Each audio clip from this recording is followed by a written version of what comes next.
Is the president and CEO of G-Force Automotive, Matt Clausen. Hey. Hey, how's it going, guys? Good.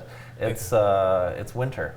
It is. It is Let's talk about tires. Let's talk about tires. Let's talk about how your tires should have tread on them. Yeah, if you knew that you needed new tires over the last few months, today you're experiencing that. Yeah, we sure are.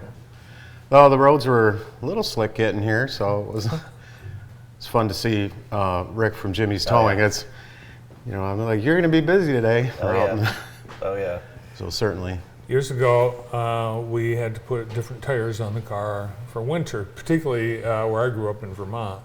Everybody has a set of snow tires in the car, in the garage, but we don't, do people do that anymore?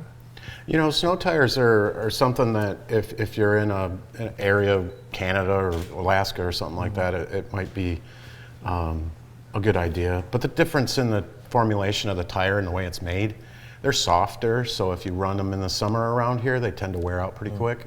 So I have some customers that put them on.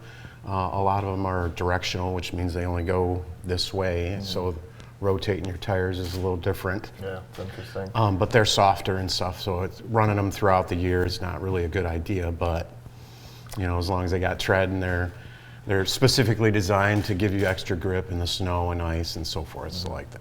But These electric vehicles are a lot heavier than the gas vehicles. Will they impact the wear on a tire? the weight's got a lot to do with how your tires are rated, and then they also have a weight rating, and specifically with trucks and so forth, you do have that.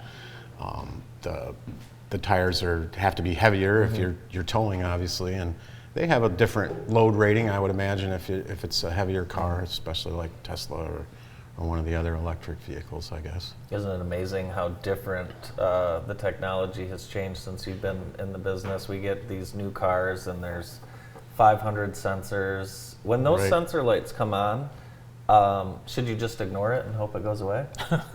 Like you do? Well, Like you do. it's kind of like your back pain. That sign that says across the highway is Yeah. like it's not going to go away. Right, exactly. And it's actually telling you. It's like a kid in class raising their hand. Hey, Yeah. there's something wrong here, and we need to. Yeah. And that's what it's trying to tell you. But that's where we come in, and we diagnose and decipher all that information and keep you on the road.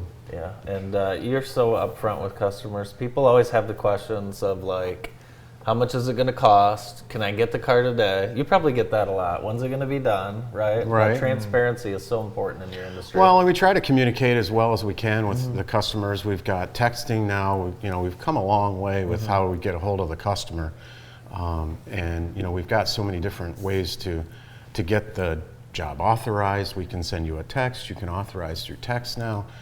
We can send you an email. There's all kinds of different technology. And there's another thing. We want to make sure our batteries are good too. Right.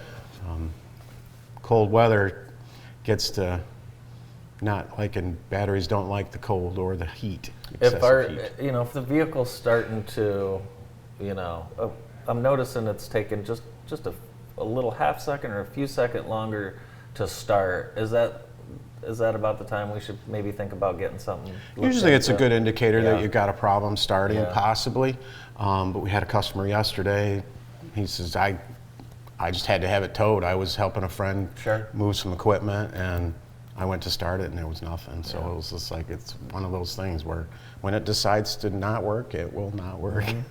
So if you do have a dead battery, you jump it, are you going to have that problem again? Is it a sign that maybe your battery is dead? Potentially, and I always tell any of my customers that your vehicle's charging system is not designed to recharge your battery.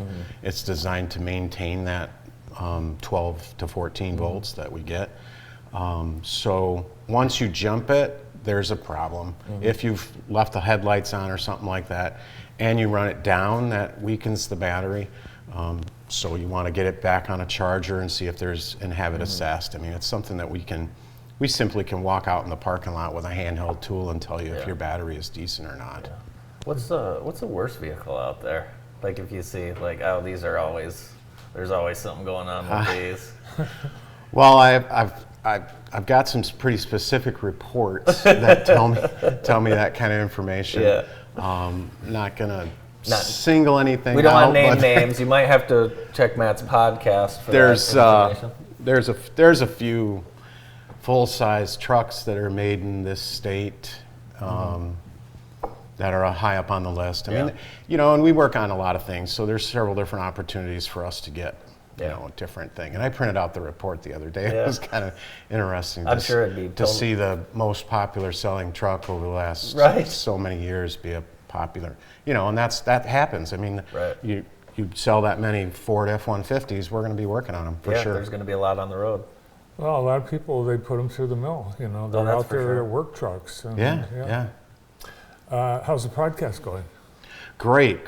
We're starting our third year, so awesome. season 3 is coming out. I just had a interesting. We're talking about technology.